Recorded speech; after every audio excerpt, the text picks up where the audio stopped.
Sitting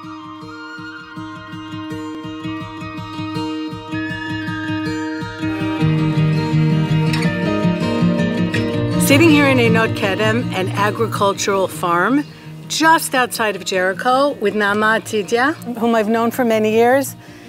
Bring people here all the time, but also on a personal level. She was the doula at the birth of my last granddaughter, and I was there as well. And she also gave advice, like bridal advice, to my youngest daughter before she got married a few months ago.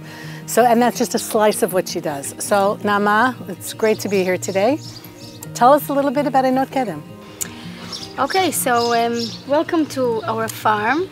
We raise date trees, organic date trees, and olive trees, and mango trees, and also herd of sheep. And we have also youngsters here that live with us. The youngsters come from all kinds of challenging houses, and here we live together, we work together, we eat together, everything is together. And they go out from here with high self-esteem, you know, and it works out really good, actually. So we're in an area now that last time I was here you were just building, literally paradise, and how you describe it as a therapeutic space. Mm-hmm. So what is your plan for this, for this garden, for this beautiful area just outside your home? You know, we came here to complete desolation, and it was like the pioneers, and the first step was just, you know, to להפריח את השממה, yes, to, how do you say, to blossom, to make to make the desolation bloom. Yeah. And the thought was, okay, so what for? What is the purpose of everything? We want to לחדש ימינו ככרם, how do you say it? To renew our days as of old. Yeah. So like in paradise, to walk here on earth with the feeling that you are in paradise. You love. It's not just you survive life, you want to live life. You are happy to wake up in the morning, and you feel open-hearted with the people around you. And also one of the ways is to start to reconnect to the body. When Am Yisrael came back to Eretz Yisrael, that was the thing, to reconnect to the material, you know, to the earth, to the body, to feminine. So we decided we want to have in the farm like a space where people can come and remember who they are. That we don't learn anything new. Everything is inside us. It's like initiate knowledge that just had to come out, and just needs the way to do it, an access to that knowledge. But the body wants something else. The body needs not to be in the doing, just to be in the being. To go out for time for dreaming, time for praying, time for insight. So we're in a building now that's just being constructed from mud. So what's the intention of this room, Na'ama? This is the red tent. It's a place for women that can take a break from their really intensive lives we have as women, as mothers, as a career women, that they can come and be with another woman. They can reconnect to the rhythm of their bodies. Women will be able to renew the energy every month, because we are like the moon. Every day we are different, and I'm going to be with them for a couple of hours every day to guide them, or to talk. We will talk together about the issues we have in life, women has in life. And to the Jewish people are compared to the moon, which also, as you said, is different every single day, but always comes back. And there's a lot of that kind of energy here that has gotten lost. Mm-hmm.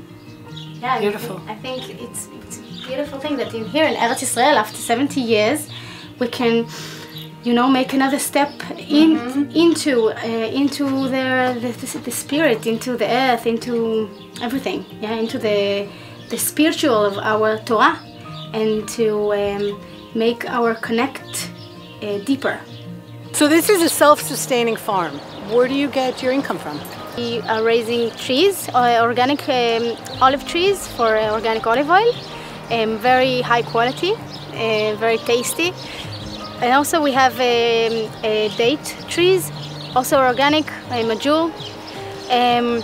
and we sell it to people all over Israel because it's very hard to earn money today from agriculture. You have to know how to sell it to the direct buyer, otherwise you cannot continue to be a farmer. And also we have mango trees, and we're going to pick out the fruits. We're going to start a week from now, and the mangoes are big and beautiful and wow, tasty. I say that mango is the proof that paradise is here in this planet.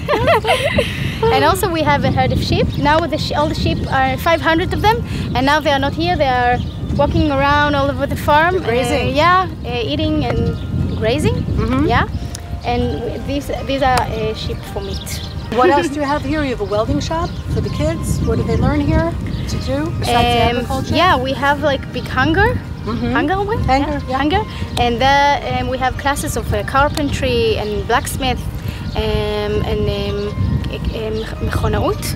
machinery. Also, we have 2 classes every week here. One class is the history of Eretz Israel, the Zionism or philosophy of the Zionism, and also Judaism. All the kids, they know how to drive to make patrols to see if everything is good, to take out the sheep, to bring them back. When the sheep give birth, so the kids take care of the lambs. They know how to do everything, and I don't know how we could handle without them. Yeah. Do you have problems with the neighbors, with the Arabs around here? When we came here, we had little problems, but we were, very determined. It had a good energy that they just walked away. Jordan Valley Council was asking us to come here and to take these lands because these are state lands that after the Intifada in 2000, Arabs came in here and they took these lands that belonged to the kibbutz Itav, the kibbutz over there. When we came here in 2004, as I said, they asked us to come here, the Jordan Valley Council, in order to have here Jewish presence, because we have also Jewish settlements in the south, and it wants to connect with all the Jewish settlements and to go to the north. We're full alert all the time. 24/7 at nights we guard, in Saturdays, holidays, not all the time we are awake. And I hope that one day we can. Things will change in this country, in this area, and we will be happy to help all the shepherds in the Bedouins one, to help them with water, to help them with food, to help them with everything we can. Just we need to start when people want to start talking to each other, so it will be wonderful. That's it. I met Na'ama Atidya many years ago. And I felt immediately drawn to her and very connected to her mission and what she was trying to accomplish. And so over the years, I have brought many people to visit this ranch because only seeing is believing. And I get such joy watching people lug out of here jerry cans of their olive oil and boxes of their dates. But more than taking the food from here is the impression that they get of a real mission, of a young couple that came here to an area that had been abandoned by Jews and started to be taken over by Arabs in the area. And they decided to make this not just their home, but a place for people who needed some guidance, who needed a family atmosphere that they weren't getting, and to use the agriculture in order to really root themselves to this valley. And it's been a real privilege for One Israel Fund to be able to help them do that and be able to keep them secure in an area right outside of Jericho that's not always the safest and that sometimes has me sleeping not so well at night. In Tanakh, we read of another beautiful woman who also saw beyond what everybody else was seeing, and I'm reading to you here from the 2nd chapter of Joshua, where he sends spies to scout out the land right before we come in as a people to conquer. Joshua, son of Nun, secretly sent 2 spies from Shittim saying, "Go reconnoiter the region of Jericho." So they set out and they came to the house of a harlot named Rachav and lodged there. There are sources that say that the meaning of the word in Hebrew doesn't necessarily mean harlot, zonah. It also could be an innkeeper because it's the same word for food, mazon. In any event, they come and she gives them a place to hide. She realizes that the Jewish people are going to conquer the land, that God is with us, and she realizes who the true God is. Why is that unusual? Because Jericho is likely a place where people worship the moon. It's in the name. Yareach means moon. And so there are many historians who believe that the people who lived here are moon worshippers, and yet she realizes that something greater is going on. The Israelites are going to come in, and God, the true God, wants us to have the land, and she casts her future and her lot in with us. And there are those who say that no less than Joshua ben Nun married her, and she's the mother of Israelites. And here we have Na'ama Atidya, many thousands of years later, whose newest project is connecting women in this place to their bodies. And women, of course, the cycle of women is a lunar cycle. Beautiful women, the moon. I know it sounds like a stretch, but I have found after living in Israel for many years that certain places call to certain people in a way that you wouldn't be able to predict. Over the years, I have had tremendous pleasure in bringing many people to meet Na'ama, because you have to be here and you have to meet her to really understand the power of what is happening here. It's the understanding of the kind of people that are living in this region, an understanding that I hope you have after our Jordan Valley series. Tough people coming to where it all began, because it all begins in this area across the Jordan River, and where the future is going to continue as well.